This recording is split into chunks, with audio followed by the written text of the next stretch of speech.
Video हम लोग start करने वाले हैं काउंसलिंग की यूनिट नंबर 2। ठीक है, तो सबसे पहले हम लोग बात करेंगे स्टेजेस ऑफ काउंसलिंग प्रोसेस की और क्या क्या फैक्टर्स हैं जो इफेक्ट करते हैं काउंसलिंग प्रोसेस को। ठीक है, ये क्वेश्चन डायरेक्टली पेपर में आ जाता है 7.5 नंबर का। ठीक है, सो लेट्स स्टार्ट। वही यहाँ पे हमने बताया काउंसलिंग के बारे में कि काउंसलिंग क्या एक प्रोसेस है जो प्लान्ड है, स्ट्रक्चर है, डायलॉग होते हैं इसमें between counsellor and client. It is a cooperative process in which a trained professional help a person called the client to identify source of difficulty. जो भी उसकी सोर्स ऑफ डिफिकल्टी है उसको आइडेंटिफाई करना, उसके बाद उसकी जो concern that he or she is experiencing, तो सबको वो जो है टैकल करते हैं। उसके बाद आता है इसमें एग्जाम्पल्स टू। ठीक है, क्या होता है कि जो स्टूडेंट होते हैं इन कॉलेज और यूनिवर्सिटी में be anxious about how to study in university, lack of clarity है उनको, और एजुकेशनल एंड करियर डायरेक्शन के बारे में भी उनको क्लैरिटी नहीं होती है। Concern with self esteem, feeling of being stressed out, ये सब उनको फीलिंग्स उस वक्त थोड़ी होती हैं। एंड डिफ़िकल्टी होती है सपोज रोमांटिक रिलेशनशिप में। तो ये जितनी भी सारी डिफ़िकल्टीज़ होती हैं, ठीक है, ये एक सोर्स ऑफ डिफ़िकल्टी क्या है उनका, वो आइडेंटिफाई करना, फिर उसको टैकल करना। ठीक है, अब हैकने एंड कॉर्नर, इन्होंने 1987 में डिस्क्राइब किया था काउंसलिंग प्रोसेस को as a series of step through which the counsellor and client move. तो एक कुछ स्टेप्स होते हैं जिसमें काउंसलर एंड क्लाइंट जो है वो चलते हैं। जैसे कि सबसे पहला स्टेप जो है वो रिलेशनशिप बिल्डिंग है। ये हमने कोड्स ऑफ एथिक्स में भी देखा था। सबसे पहला स्टेप क्या होता है कि आप रिलेशनशिप बिल्ड करते हो, रेपो फॉर्मेशन होती है। ठीक है, रेपो फॉर्मेशन इसके अंदर हो गई आपकी। फिर आती है आपकी प्रॉब्लम असेसमेंट की प्रॉब्लम क्या है। ठीक है, तो आप वो देखोगे, उसको असेस करोगे कि व्हाट इज़ द प्रॉब्लम। फिर आप गोल सेट करोगे, आपको पता चल गया कि इसके सपोज लैक ऑफ कॉन्फिडेंस है या सेल्फ एस्टीम इशू है, तो आप गोल सेट करोगे कि we have to increase self esteem या फिर हर सेल्फ एस्टीम। ठीक है, उसके बाद काउंसलिंग इंटरवेंशन। अब आपने गोल सेट कर लिया, हमें ये इंक्रीज़ करना है, उससे रिलेटेड सपोज आपने कोई इंटरवेंशन कराई, उसको सक्सेस स्क्रैप बुक बनाई लेट्स सपोज, तो वो हो गई आपकी counselling intervention.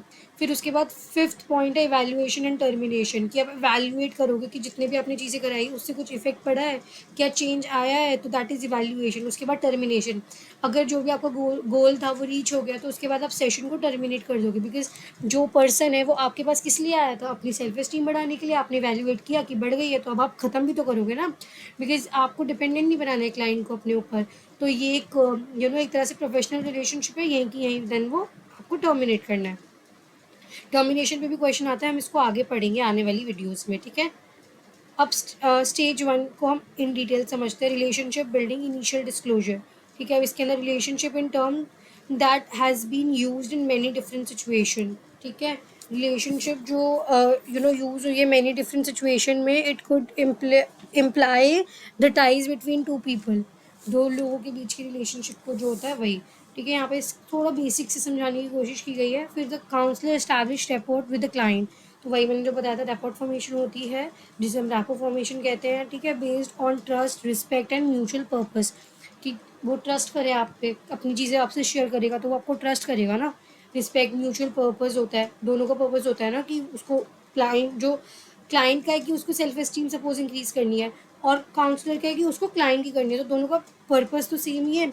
Mutual purpose means both the counsellor and client have common goals leading to what has been described as a therapeutic alliance. इसी की वजह से इसको थेरेप्यूटिक अलायंस कहते हैं, क्योंकि दोनों का कॉमन गोल है। अब यहाँ पे कार्ल रॉजर्स की बात की गई है कि उन्होंने 3 इम्पॉर्टेंट कंडीशंस बताई थी जब भी कोई इफेक्टिव काउंसलर जो है वो स्टैब्लिश करता है रैपोर्ट। तो क्लाइंट रिलेशनशिप जो होता है ना, काउंसलर क्लाइंट रिलेशनशिप होता है, वो अच्छा कैसे पता चलेगा, 3 इम्पॉर्टेंट चीज़ों से पता चलेगा। पहला होता है एम्पैथी, तो जो काउंसलर है that he or she must be empathetic towards the the situation of the client. उसके अलावा जेन्युइननेस, जेन्युइनली आप उसको एक तरह से हेल्प करना चाह रहे हो, उनको सर्व करना चाह रहे हो। एंड अनकंडीशनल केयरिंग, जिसको अनकंडीशनल पॉजिटिव रिगार्ड भी इनकी थ्योरी में कहा जाता है। अब हम एक एक करके इनके बारे में पढ़ेंगे। So what is empathy? Empathy according to Rogers means that the therapist senses accurately the feeling and personal meaning। ठीक है, तो एक्यूरेटली जो फीलिंग्स और जो मीनिंग है उसको समझ पा रहे हैं जो क्लाइंट एक्सपीरियंस कर रहा है। ठीक है, अब जो क्लाइंट अगर बोल रहा है कि मेरे साथ ये हुआ है, लेकिन जो जो काउंसलर है वो एम्पैथेटिक ही नहीं है, वो समझ ही नहीं रहा उसकी सिचुएशन क्या है, तो वो कैसे काम करेगा। तो काउंसलर जो है उसको एम्पैथेटिकली मतलब वर्क करना ही पड़ता है, ठीक है, and communicates the accept and understand to the client. Inner realm is often called the person's inscape. Empathy is intimate participation in the inscape of another. Empathy is an intellectual and emotional skill. Empathy means in feeling or feeling into something. तो यहाँ पे empathy के बारे में और बता रखा है कि जो एम्पैथी होती है वो एक इमोशनल स्किल है, हर किसी के अंदर एम्पैथी नहीं होती है, ठीक है. तो एक ये स्किल है, इमोशनल और इंटेलेक्चुअल स्किल है, जो और जिसका मतलब होता है कि आप फील कर पा रहे हो सामने वाले को, you are actually stepping into their shoes, आपके क्लाइंट के, ठीक है, एंड फीलिंग इनटू समथिंग. और यहाँ पे यही बात की गई है, इनर रियल मतलब हमारी मतलब जो पर्सन है वो अंदर से क्या फील कर रहा है उसको फील करना, ठीक है. इंस्केप कहते हैं उसको, इंस्केप एम्पैथी, ठीक है. ये intimate participation in the inscape of another, दूसरे के इनर एनवायरनमेंट में आप जा रहे हो कि एक्चुअली वो क्या फील कर रहा है. तो आप बहुत, जिसे कहते हैं ना, काउंसलर क्लाइंट का बहुत इमोशनल इंटीमेट रिलेशन होता है, जिसमें इमोशनली बहुत इंटीमेट होता है, जो हमने किस में देखा था, जब हमने क्वालिटीज़ ऑफ काउंसलर देखा था, राइट. नेक्स्ट आता है genuineness. It refers to the counsellor's state of mind, कि वो काउंसलर का स्टेट ऑफ माइंड है ये. It means that you as a counselor can respond to the client as a human being and not in terms of a therapist. कि मतलब वही कि आप उसको एज ए ह्यूमन बीइंग भी ये जेन्युइनली हेल्प करना चाहते हैं, सिर्फ थेरेपिस्ट है, सिर्फ प्रोफेशनली ही नहीं है, लाइक आप थोड़ा यू आर मूविंग बियॉन्ड थोड़ा सा उससे, लाइक प्रोफेशनल रिलाइम में ही रहकर, बट एफर्ट्स के मामले में you are comfortable with your self and the counselling situation. आप उसको उसकी जो सिचुएशन है उसमें भी कंफर्टेबल है, और अपने आप आपको ऐसे नहीं कि उसकी प्रॉब्लम सुन के आपको ही खुद में कुछ दिक्कत हो रही है. Then we have congruence. What is congruence? Which means that your words, actions and feelings are consistent. ठीक है, जो आपके वर्ड्स हैं, एक्शंस हैं, वो कंसिस्टेंट है. ऐसा नहीं आज आप बहुत एम्पैथेटिक हैं, मतलब 10 मिनट पहले अब आप बिल्कुल ही एकदम रूड हो गए हैं. ऐसा नहीं होना चाहिए, कंसिस्टेंसी होनी चाहिए कि पहले दिन बस क्योंकि हमें बोल रखा है कि एम्पैथी दिखानी है, एक बार दिखाइए और ख़त्म. नहीं, that should be your consistent effort, ठीक है. और वो आपके एक्शन में भी दिखना चाहिए, सिर्फ बोलने से नहीं है कि I am very empathetic towards you. No, आपके एक्शन में वो चीज़ दिखनी चाहिए. In other words that you say correspond to how you feel and look and act. तो जो आप कह रहे हो वैसे नहीं, सिर्फ कहना नहीं है, आपके एक्शन में भी वो दिखना चाहिए. Spontaneous is the ability to express oneself and with tactful honesty. तो आप क्या करोगे, ability to express oneself, अपने आप को एक्सप्रेस करने में, जिसमें आप ऑनेस्टली मतलब सब कुछ बता रहे हो without having to stem your response through some social filter. ज़रूरी नहीं है कि मतलब ऐसे होता है ना, कई बार लोग सोशल डिज़ायरेबल आंसर्स देते हैं कि भाई जो अच्छा लगेगा वही बोले. नहीं, आपको वो सोशल फिल्टर लगाने की ज़रूरत नहीं है. आप एकदम स्पॉन्टेनियसली जो आपके मन में आ रहा है वो सीधा बोल रहे हैं. फिर आता है पॉजिटिव रिगार्ड. इसको अनकंडीशनल पॉजिटिव रिगार्ड की भी मैंने बात की थी, मतलब रॉजर्स की जो टर्म है, तो मैंने आपको इसके बारे में बताया था. Rogers placed importance that the counsellor treat the client as a person with inherent worth and dignity regardless of client's behavior or appearance. तो client centered की बात होती है कि client का behavior और appearance कैसी भी क्यों ना हो, आपको हमेशा उसके साथ worth और dignity के साथ बात करनी है, ठीक है. उसको उसी के तरीके से, उसी पर्सपेक्टिव से देखना है हमेशा. तो positive unconditional positive regard, without किसी कंडीशन आप उसको पॉजिटिव रिगार्ड दे रहे हैं, ठीक है, which is very difficult to find in today's world. Only आप पेरेंट्स कैन डू दैट, और एक दो लोग और मुश्किल से, but that is very very rare to find. Now warmth is the ability to communicate and demonstrate genuine caring and concern for client. तो आपको एबिलिटी है जिससे आप कम्युनिकेट कर पाएँ एंड डेमोन्स्ट्रेट कर पाएँ कि आप जेन्युइनली केयर करते हैं उस इंसान की. Using the ability counsellor convey their acceptance of clients, ठीक है. अब जो आपके क्लाइंट है उसकी सिचुएशन को एक्सेप्टेंस की, वैलिडेशन की तो ज़रूरत होती है. तो आप उसी तरीके से अपनी एबिलिटीज़ को यूज़ करके उसको दिखाओ कि येस एक्सेप्टेंस है, आप जो फील कर रहे हो, येस आई एक्सेप्ट दैट, एक वैलिडेशन है, ठीक है. Their desire for client well being and their sincere inheritance findings workable solution to the problem that client present, ठीक है. मतलब वही कि और डिज़ायर है एक काउंसलर की कि वो क्लाइंट के वेलबींग और उसके जो प्रॉब्लम है उसको सल्यूशन की तरफ काम करे. ठीक है।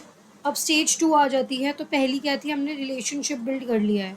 सेकंड स्टेज है in depth exploration, problem assessment, Hackney Cormier. अब कॉर्नियर ने वो पहले स्टेजेस दी थी ना, उन्होंने 2005 में इसकी बारे में बात की थी कि listed the following important components of assessing the client.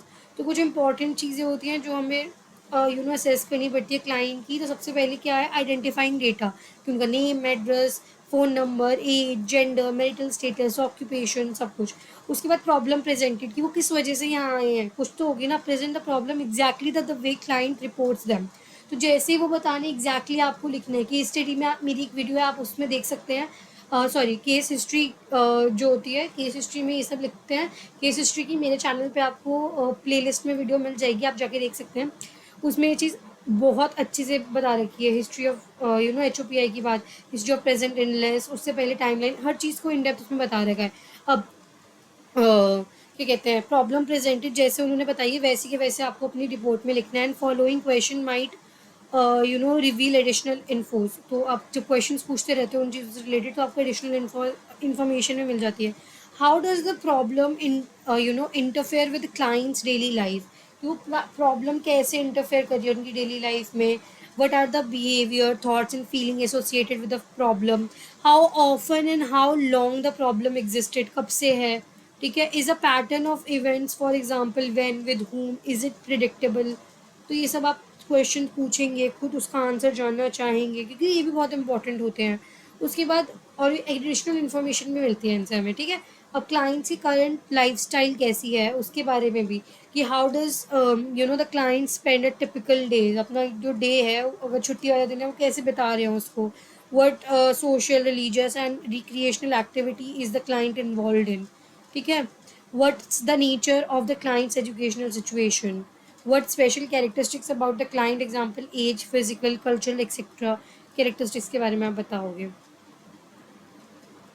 अब family history is also very important, because sometimes जो भी इलनेस होती है फ्रॉम आर फैमिली। तो इसीलिए फादर मदर की एज क्या थी उस वक्त when they conceive the baby, occupation क्या है उनका, और personality, role, relationship with their parents कैसा है, सिबलिंग एज क्या है, प्रेजेंट लाइफ। तो पूरा जीनोग्राम इसमें बनाते हैं। रिलेशनशिप विद द क्लाइंट कैसा है, फिर उसके बाद फैमिली स्टेबिलिटी, जॉब कैसी है, फैमिली मूव्स एंड रीजंस, कि क्या है फैमिली में, क्या सब कुछ आप फैमिली डायनामिक्स के बारे में जानोगे। ठीक है। सब कुछ ये बहुत इंपॉर्टेंट होता है। उसके बाद पर्सनल हिस्ट्री के बारे में आप पता करोगे, कोई मेडिकल हिस्ट्री तो है या नहीं, इलनेस एंड इंजरी अगर है तो कब से है, पूरी टाइमलाइन के अनुसार। ठीक है। एजुकेशन हिस्ट्री के बारे में, करियर, जॉब, क्लाइंट, वहाँ पे उनका कैसा बिहेवियर था बिफोर, अगर कोई इलनेस उससे पहले उनका कैसा बिहेवियर था, ये पर्सनैलिटी थी। पर्सनल गोल्स इन लाइफ क्या थे उनके, क्या हैं अभी, क्या है, description of the client during the interview. फिर आप देखोगे उस वक्त जो हम लोग MSc में भी जनरली देखते हैं, मेंटल स्टेटस एग्जामिनेशन में, फिजिकल अपीयरेंस कैसी है, नीट येट ID है या नहीं है, how client related to counsellor is in the session. ठीक है। उसके बाद क्लाइंट की कैसी वार्मथ, रेडीनेस है, कि वो सही होना चाहते हैं या नहीं, मोटिवेशन अंदर से है या नहीं, पैसिविटी है या नहीं, वो सब हम देखते हैं। Where as a clients remarks logical, जो वो बोल रहे हैं वो लॉजिकल है, डिसोरिएंटेड बातें तो नहीं कर रहे कहीं, कनेक्टेड टू अनदर है या नहीं है ना, डिरेलमेंट तो नहीं है। ठीक है। फिर समरी एंड रिकमेंडेशंस की बात होती है, कि connection between problem started by the client and another information collected. तो जो कनेक्शन है बिटवीन प्रॉब्लम जो स्टेट कर रहे हैं, connection between problem stated by the client and the other information collected. कई बार ऐसा होता है वो बोल रहे हैं मेरे को दिक्कत इस चीज़ में है, लेकिन जो वो बात कर रहे हैं उसे कुछ और पता चल रहा है। तो वो चीज़ें भी हमें देखनी है कि दोनों में लिंक है या नहीं है। Should the client be assigned to the particular counsellor, ठीक है या नहीं। मतलब कई बार हम रेफर भी कर देते हैं किसी दूसरे वाले को जो उसको बेटर सर्व कर पाए। Are the goals for counselling stated by the client realistic, जो वो गोल बनाने को रियलिस्टिक है या नहीं है, जो हमने स्मार्ट में देखा था जब हमने बात की थी गोल्स ऑफ काउंसलिंग की। ठीक है। How much counselling might be required, ठीक है, कितनी ज़रूरी है वो भी, कि कितने सेशंस आपको बेसिकली चाहिए। तो ये था स्टेप 2 या स्टेज 2। अब स्टेज 3 आ जाती है जिसमें हम गोल सेटिंग करते हैं, कमिटमेंट टू एक्शन होता है। अब गोल बनाएंगे हम, तो अभी हमने प्रॉब्लम देख ली, अब गोल बनाना है। Like any other activity counselling must have a focus, उनका फोकस होना चाहिए, ठीक है, कहीं ना कहीं कि आपको कहाँ काम करना है। जैसे कि फोकस ऑफ द क्लाइंट क्या होगा, प्रॉब्लम पे, और फोकस ऑफ द काउंसलर क्या होगा, प्रॉब्लम पे प्लस क्लाइंट पे प्लस काउंसलिंग प्रोसेस पे प्लस गोल्स पे। सो दिस, ये बहुत इंपॉर्टेंट चीज़ है जो आपको लिखना है। तो यहाँ पे काउंसलर का काम देखो कितना ज़्यादा है। अब गोल्स आर द रिजल्ट और outcomes that the client wants to achieve at the end of the counselling. तो गोल्स क्या है, वो रिजल्ट है, ठीक है, किस चीज़ के, या आउटकम्स है जो क्लाइंट चाहता है कि वो करे। जब काउंसलिंग खत्म हो जाए तो उसके बाद ये चीज़ उसकी अचीव हो जानी चाहिए। फिर goals help the counsellor client determine what can not be, या can not be accomplish through counselling. तो इससे ये बता देता है काउंसलर कि भाई ये तो हम काउंसलिंग से टैकल कर सकते हैं बट ये चीज़ नहीं हो पाएगी। Why do you need goals, हमें गोल्स की क्यों ज़रूरत होती है। देखो, अगर हमारे क्लियर गोल्स है ना तो क्लाइंट जो है वो आर मोर लाइकली और motivated to work toward achieving those goals. अगर हमारे पे टू डू लिस्ट ही नहीं होगी तो हम क्या टिक मार्क करके कैंसिल करेंगे। अगर हमारे पे टू डू लिस्ट है तो हमें पता है, हमें मोटिवेशन होती है, हमें ये भी करना है, टिक करा, जैसे होता है वो जो कट करते हैं ना हम, तो बड़ा सुकून मिलता है, तो वो एक मोटिवेशन होती है, right. With goals, clients learn how to structure their lives towards achieving the goal. कि किस तरीके से स्ट्रक्चर करनी है क्योंकि उन्हें उस गोल को अचीव करना है। With goals is it easier for the counsellor to select and evaluate appropriate counselling intervention. अगर उसे पता है कि क्या चीज़ में दिक्कत आ रही है, किस पे हमें काम करना है, उस हिसाब की वो इंटरवेंशन ढूंढेगा, which is also very important. Now what prevents a client from setting goals, what prevent करते हैं क्लाइंट को गोल सेट करने से। तो इसके अंदर हम लोग लिखेंगे occasionally the client may be reluctant to participate in goal settings. वो मतलब वो इतना गार्डेड होते हैं, वो बताते ही नहीं है। Although it doesn't happen frequently, there are times when client simply can not or will not participate. कई बार ऐसा होगा वो पार्टिसिपेट ही नहीं करेंगे एक्टिविटी में, ठीक है। एग्जाम्पल है smoker who recognise the negative consequence of smoking including its addictive properties. जो उसकी एडिक्टिव प्रॉपर्टीज है उसको उसके बारे में पता है। He or she also clings to the habit believing that it will him or her relax during stressful moment. तो वो बताएगा कि नहीं, इसका एक फ़ायदा भी तो है कि मैं रिलैक्स भी तो हो जाता हूँ स्ट्रेसफुल मोमेंट्स के वक्त, तो उस पर फोकस करेगा। और that it increases the enjoyment of the good meal. अगर कुछ अच्छा खाना है उस वक्त अगर आप वो स्मोक करोगे तो आपकी इंजॉयमेंट बढ़ जाएगी, उसकी वो जो चीज़ें हैं, तो वो उस साइड को देखेगा, उस साइड को देखेगा ही नहीं, ठीक है। तो वो सुनेगा ही नहीं कि उसकी एडिक्टिव प्रॉपर्टीज़ है या ये सब चीज़ें, इंसाइट ही नहीं होगी, मतलब इंसाइट होगी बट मानेगा नहीं, डिनाइल। अब स्टेप 4 इज काउंसलिंग इंटरवेंशन। अब आपको इंटरवेंशन जो भी दिक्कत है उस हिसाब से करनी है। There are different points of view concerning what a good counsellor should do with the client depending on the theoretical position that the counsellor subscribe to. तो मतलब डिफरेंट पॉइंट ऑफ व्यूज होते हैं लोगों के, ठीक है, कि क्या एक गुड काउंसलर को करना चाहिए, ठीक है, with client depending on the theoretical position that the counsellor subscribes to. मतलब आज सबका अलग अलग, जैसे जो भी थेरेपिस्ट है वो अलग अलग काउंसलिंग प्रैक्टिसेस या टेक्निक सीख के आता है या खुद से रिलेट करता है कि मैं ये बेटर करा सकता हूँ, तो उसी के अकॉर्डिंग थियोरेटिकल जो चीज़ें उसने सीखी हैं उसी के अकॉर्डिंग अलग अलग चीज़ें वो करते हैं, ठीक है। ठीक है, अब यहाँ पे जैसे एग्जाम्पल में यहाँ पे बात की गई है person centred approach suggested that the counsellor, किसने दी थी ये, कार्ल रॉजर्स, ठीक है, suggest that the counsellor get involve rather than intervention by placing emphasis on the relationship. तो यहाँ पे एम्फोसिस मतलब एम्फोसाइज किस पे किया जाता है, रिलेशनशिप पे किया जाता है, ना कि हर वक्त इंटरवेंशंस करवाते रहो, नहीं, यहाँ पे रिलेशनशिप बिल्डिंग पे ज़्यादा फोकस होता है, ठीक है, और क्लाइंट पे ज़्यादा फोकस होता है। The behaviour approach attempts to initiated activities that help client alter their behaviour, ठीक है। तो बिहेवियर अप्रोच जो है वो ज़्यादातर और बिहेवियर को ऑल्टर करने के लिए, बिहेवियरिज्म का जो चीज़ है, राइट, उसमें हम काम करते हैं। नाउ की चीज़ें, things can be learn, everything is learn, ठीक है। नाउ स्टेप 5 क्या, इवेल्युएशन, टर्मिनेशन और referral. This is very important. For the beginning counselor, it is difficult to think of terminating the counseling process as they are more concerned with beginning the counseling process. However, all counseling aims towards successful termination. उनको terminate करनी होती है इसलिए start हो रही है। Terminating the counselling process will have to be conducted with sensitivity with the client. उनको sensitivity को, उनकी सेंसिटिविटी को ध्यान में रख के देखा जाता है, की जाती है, ठीक है। Knowing that it will have to end For example, after build a relationship, the counseling moves to step 2, which involves assessing the problem encountered by the client. In the meantime, the counselor continues to strengthen the relationship that has been built. In other words, step 1 or the building of the relationship doesn't stop, but it engages until step 5, which involves termination or perhaps the client referred to further action. ठीक है. अब building counselling relationship के बारे में important चीज़ होती है. The process of counselling develop in definable stages. हमने बता दिया कि क्या क्या है. अब battle for structure and battle for initiative. अब ये दो अलग अलग चीज़ें हैं. अब इसमें क्या है, जब आपके पास क्लाइंट स्टार्टिंग में आता है तो तब आप उनको ना प्रॉपर बता देते हो, पहले ही पूरा ना समझा देते हो कि भाई ये फी स्ट्रक्चर होने वाला है, ये स्केड्यूलिंग होने वाली है, पार्टिसिपेशन आपकी होनी चाहिए. ठीक है, this is the structure of counselling. ठीक है, तो प्रोसेस ऑफ काउंसलिंग यहाँ पे जैसे लिखा है डेवलप्स इन डिफाइनेबल स्टेज. तो पहला क्या है, ये सब चीज़ें आप बता दिए, स्ट्रक्चर. फिर होता है बैटल फॉर इनिशिएटिव. इसमें होता है concern the motivation for change and clients responsibility. तो क्लाइंट के अंदर भी एक वो होनी चाहिए ना अर्ज कि भाई मेरे को सही होना है, मेरे को इनिशिएट उसको खुद करना पड़ेगा. उसके अंदर विलिंगनेस होनी चाहिए कि भाई वो अपने बिहेवियर में कुछ चेंज लाना चाह रहा है. अब जो फैक्टर हैं जो इन्फ्लुएंस करते हैं, ये हमने स्टार्टिंग में क्वेश्चन में देखा था कि फैक्टर्स भी हमें बताने जो इन्फ्लुएंस करेंगे काउंसलिंग प्रोसेस को. तो सबसे पहले seriousness of presenting a problem. This is very important because client जब रिपोर्ट करते हैं ना, ठीक है, देखो clients reporting higher initial distress take more session to reach. ठीक है, अब जितनी ज़्यादा बड़ी दिक्कत है उतने ज़्यादा सेशंस भी लग जाते हैं उनको ट्रीट करने में. ठीक है, to reach clinical significant improvement and the client reporting lower. अब किसी को छोटी सी दिक्कत है, सपोज उसके एग्जाम आ रहे हैं, उसको भी स्ट्रेस हो रहा है, तो एग्जाम खत्म तब तक के आप सेशन ले रहे हो, फिर एग्जाम खत्म वो सही हो जाएगा. अब किसी को बहुत ही कुछ मेजर चीज़ चल रही है तो उसमें टाइम भी ज़्यादा लगेगा. जितनी ज़्यादा सीरियस प्रॉब्लम हो रही है उतना ज़्यादा सेशंस भी तो लगेंगे ना.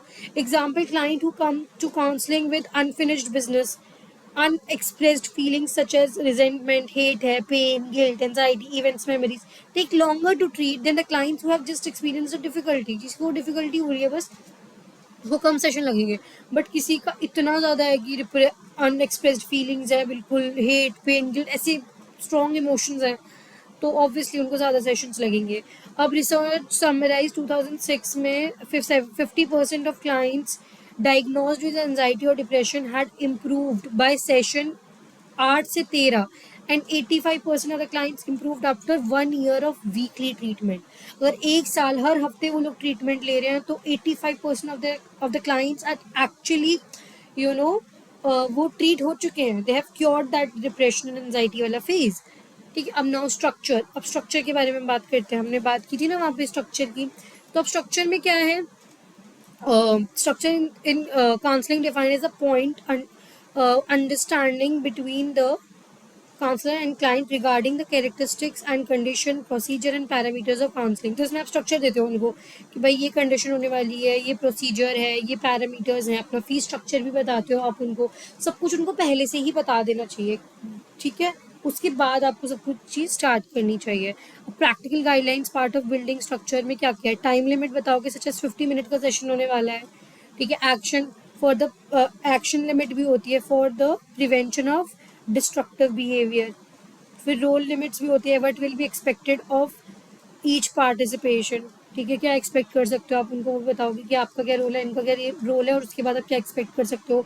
एंड प्रोसीजरल लिमिट्स, इसके अंदर आप बताओगे in which client given responsibility to work on specific goal और नीड्स, उनको काम करना पड़ेगा. अब फीस स्ट्रक्चर जैसे मैंने आपको बताया, तो इसमें प्रोफेशनल डिस्क्लोजर स्टेटमेंट होती है स्टार्टिंग में जो आप साइन करा लेते हो, that include details about the nature of counselling. आप उसमें अपना आपकी काउंसलिंग का क्या नेचर है, एक्सपेक्टेशंस क्या है, responsibilities, methods, ethics of counselling के बारे में आप बताओगे उनको. फिर आता है initiative can be brought as the motivate to change. मतलब उसे ना मोटिव होना चाहिए, उनको चेंज होना है तो उनको इनिशिएट करना पड़ेगा. अब यहाँ पे आता है स्केपगोटिंग, कि blaming a person when the problem was not entirely his or her fault. उनकी फॉल्ट नहीं है फिर भी आप उनको बोले जा रहे हो. मैनी काउंसलर ब्लेमिंग देमसेल्फ और the client of counselling is not successful. ठीक है, राइट. तो वही कि आप जो काउंसलर है वो अपने आप को ब्लेम कर रहे हैं कई बार, या फिर क्लाइंट को तो ये नहीं होना चाहिए, ठीक है। और रोल रिवर्सल एक्सरसाइज भी होती है, promote counsellors empathy and an excellent technique to use at such time. तो इसमें क्या ही वही है कि रोल रिवर्स हो रहा है कि मैं अब आपका क्लाइंट हूँ, आप मेरे काउंसलर हैं, तो वो भी होता है। तो कई बार आप वो भी यूज़ कर लेते हो, क्योंकि इसमें क्या है वो इनिशिएटिव नहीं ले रहे ना, तो उनको इनिशिएट करवाने के लिए आप क्या क्या टेक्निक्स यूज़ कर सकते हो, किससे मोटिवेट करोगे। तो scapegoating, blaming the person in the problem was not entirely his or her fault, ठीक है, तब भी आप उनको ब्लेम कर रहे हो। Many counsellor blaming themselves for the client counselling is not successful, ठीक है। तो आप उनको वो, उसके बाद आपने रोल रिवर्सल की, अब आप मुझसे बुलवाओ तो उनको वो समझ आता है, ठीक है। रिलेक्टेंट क्लाइंट्स हो गए referred by the third party is frequently unmotivated to seek help, कि बार बार रेफर हो रहे हैं वो, और फिर उनको हेल्प ही नहीं चाहिए, समझ रहे हो, थोड़े गार्डेड होते हैं, तो वो उनके साथ भी करना पड़ता है। रेजिस्टेंट क्लाइंट भी होते हैं, पर्सन इज अनविलिंग अनरेडी और अपोज टू चेंज, ठीक है, वो विलिंग ही नहीं है कि चेंज करना है उसको।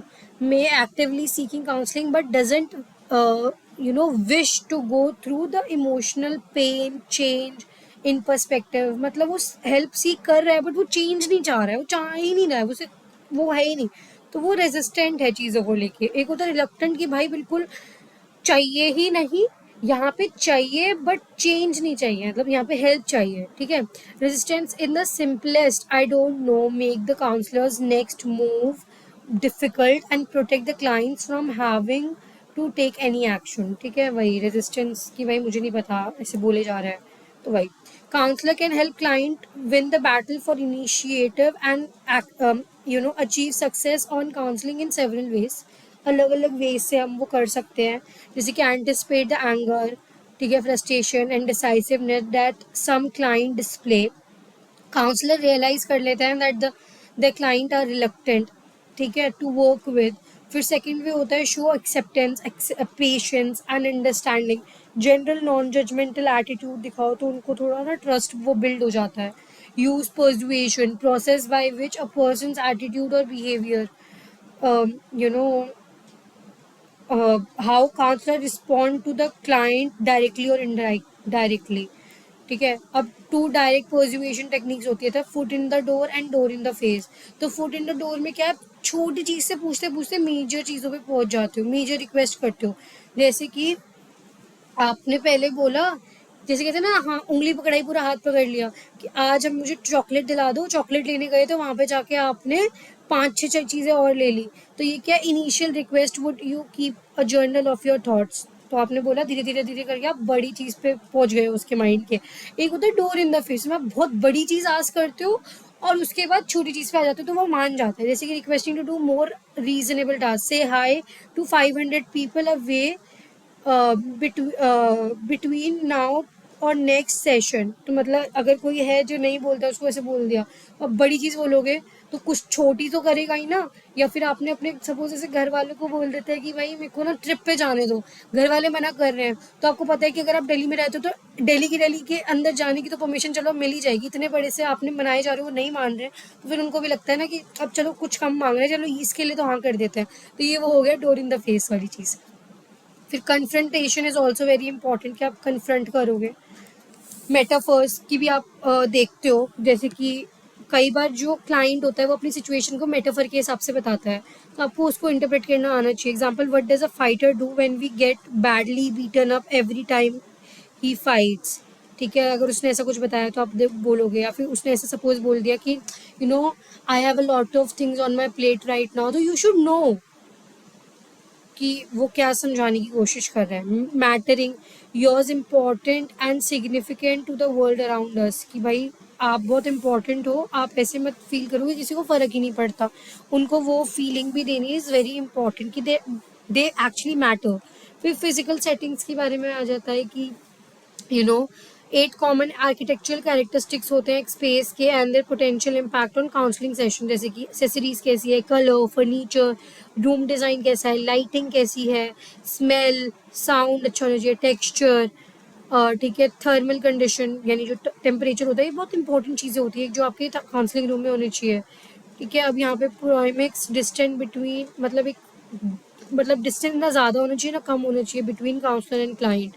फिर क्लाइंट की क्वालिटीज़ भी कुछ बता रखी है हमने, पहले काउंसलर की पढ़ी थी, अब क्लाइंट की भी पढ़ लेते हैं. Some client successful in counselling then other because they tend to be YAVIS, मतलब वो यंग है, अट्रैक्टिव है, वर्बल है, इंटेलिजेंट है एंड सक्सेसफुल है. वो ऑब्वियसली जो यंग है, जैसे कहते हैं ना छोटा बच्चा, अगर वो मिट्टी का घड़ा होता है जैसे सिखा हुआ वैसे ढल जाते हैं, लेकिन अब कोई एजड इंसान है तो उसका पर्सपेक्टिव बिल्कुल फॉर्म हो चुका है, अब उसको चेंज आने में बहुत डिफिकल्टी होगी. तो इसलिए यंग, अट्रैक्टिव, सुंदर है. तो अब ये गिवन है, ये मैं नहीं बोल रही हूँ, ठीक है. वर्बल, अगर वो इनिशिएट वर्बल है तो इनिशिएट ले रहा है ना. इंटेलिजेंट है तो जल्दी समझ पाएगा, इनसाइट जल्दी आएगी. सक्सेसफुल है तो भी ठीक है. अब लेग सक्सेस, मतलब अब मैं इस पर इतना बिलीव नहीं करती हूँ वैसे, बट स्टिल अगर क्योंकि हमारे कंटेंट में है तो अभी लिख के आएंगे, पढ़ेंगे.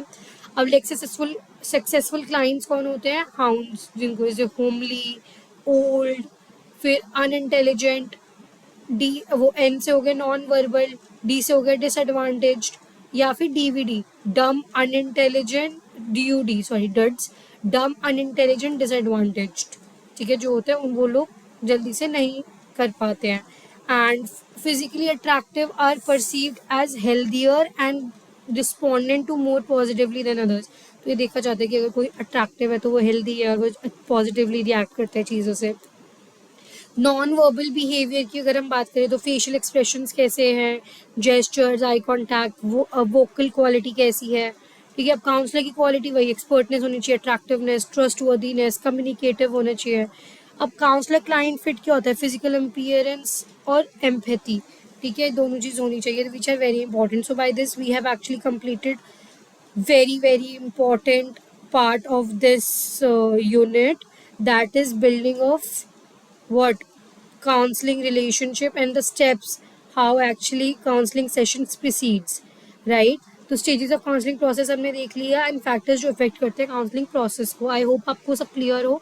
Still if you have any doubt you can reach me out in the comment section. Don't forget to like, share and subscribe to my channel. Bye bye.